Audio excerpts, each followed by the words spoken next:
99.1, the sports animal. Let's bring in friend of the show from ESPN, college football analyst, sideline reporter, recruiting expert, and all around great guy, Mr. Tom Luginbill. Doodle Dad. I can't leave out Doodle Dad. Tom Luginbill, how are you? A triple doodle dad. Triple doodle dad. 3, 2 2 standard, and then 1 little mini. And I got to be honest with you, this is the first time we've embarked on the mini. Okay. And going forward, as dogs always continue to cross that rainbow bridge, we might go mini full time. This little one we got to a firecracker. That's what I have. I only have 1. Daphne is a mini golden doodle. Well, how old is she? Wait, how much does she weigh though? Because she looks bigger than a mini. 28 pounds. All right, yeah. So ours is 29. Yeah. It just perfect for home, apartment, no doubt. Craziness. Yeah. Great car rides, all of it. Yes. Awesome. So, all right, we got the important stuff out of the way, Tom. Yeah.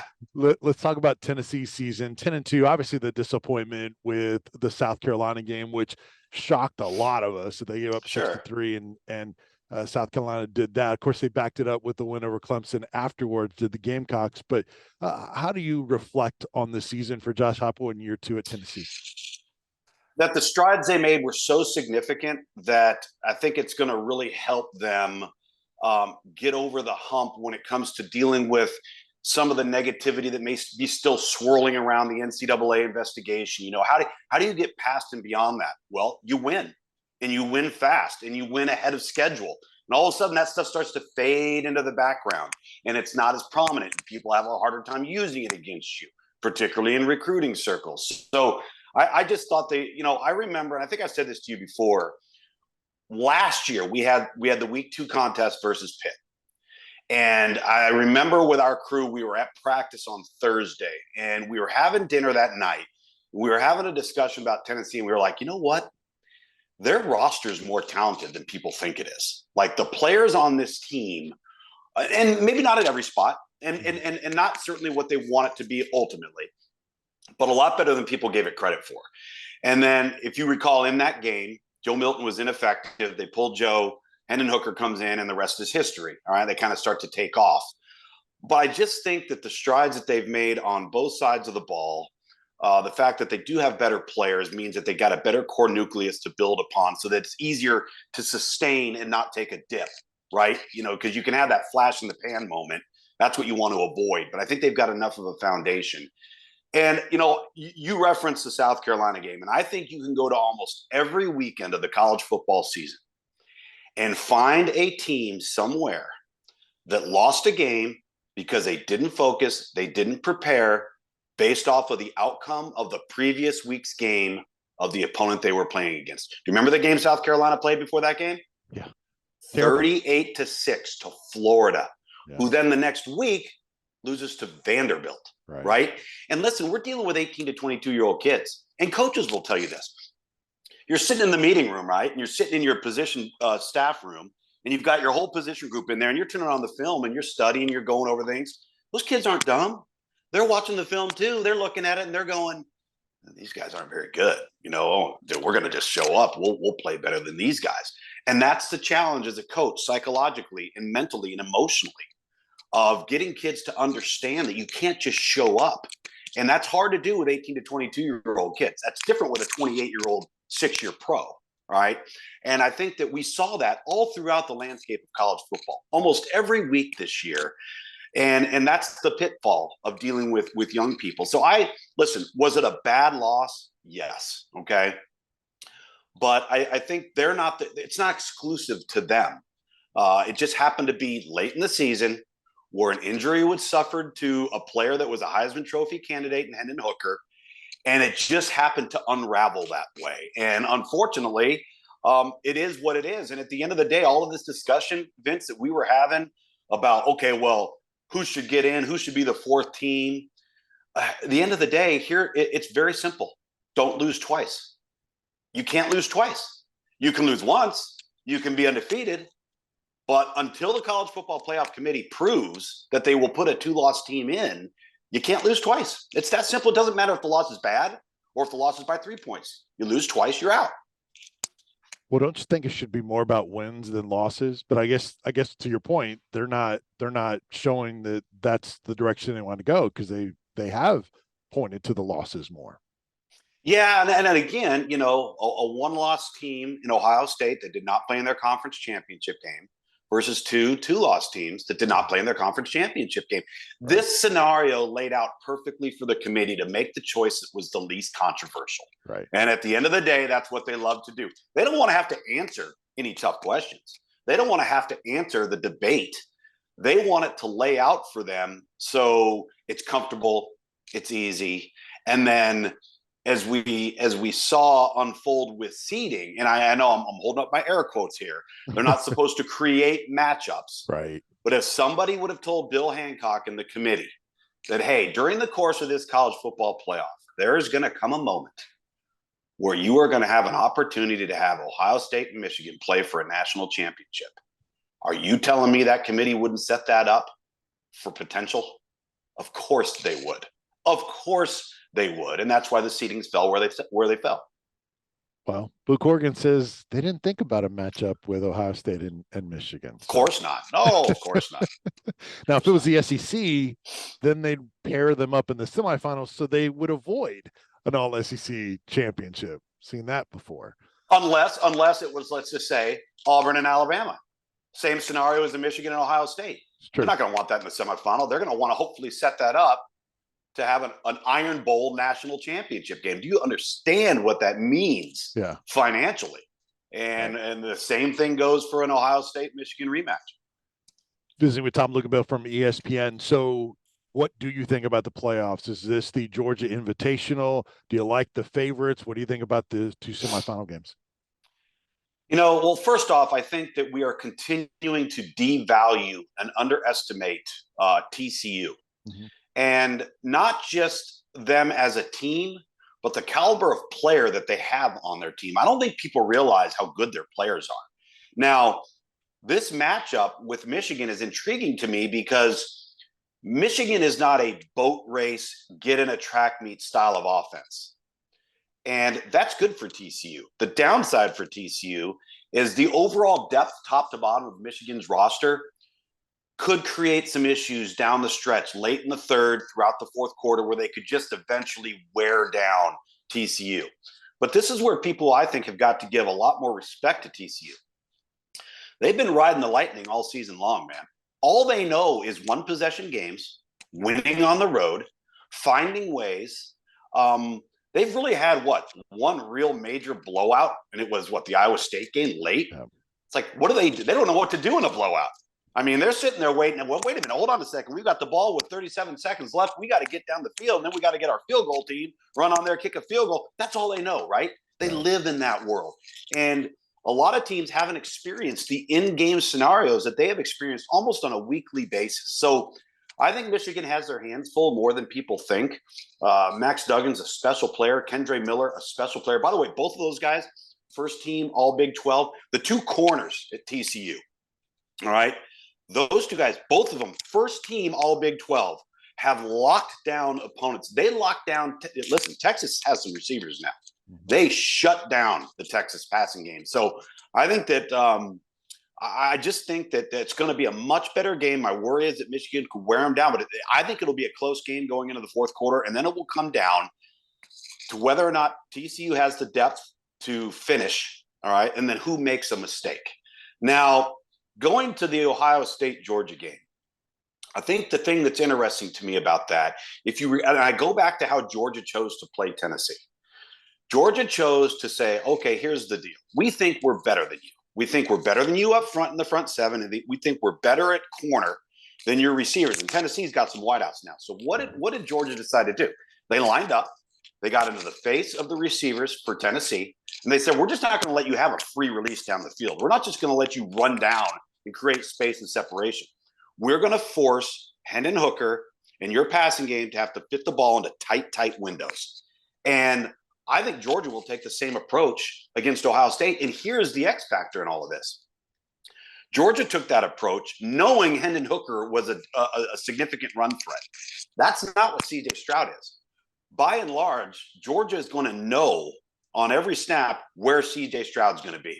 Now, he's athletic enough to extend plays and create and this and that, but they don't have to worry about like quarterback counter, quarterback draw. They don't have to worry about zone read. That's not what Ohio State is on offense. So essentially, Georgia's playing 11 on 10 because they're not having to necessarily contend with the quarterback. So I think they get up and they challenge these Ohio State receivers. And they say, okay, CJ Stroud, we're going to have enough guys in the box to stop the run. Can you beat us downfield into tight windows? I think it will be a very similar game plan to the one Georgia had versus Tennessee. Very interesting. So you like Georgia to win it all?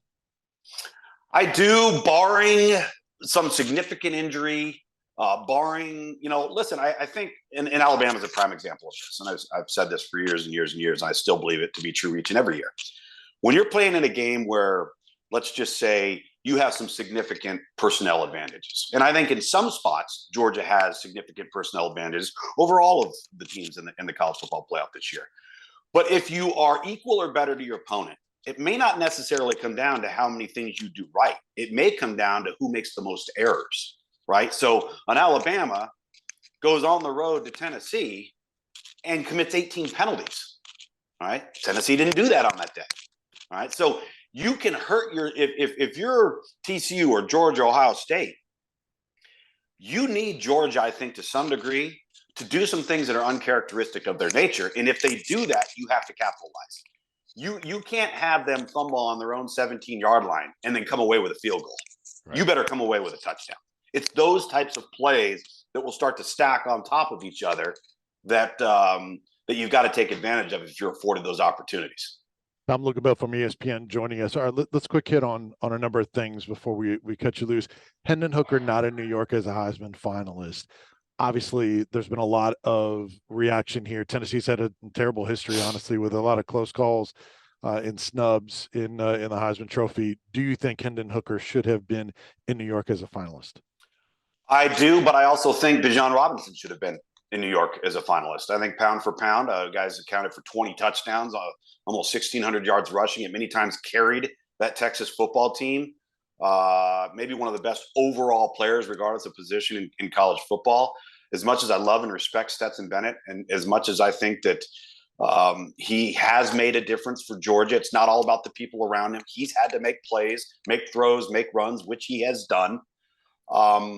I think you could make the argument it's a little bit similar to 1992 with Gino Torretta in Miami, where Stetson Bennett's not even the best player on his own team, let alone the best player in the country. And the award goes to the most outstanding player.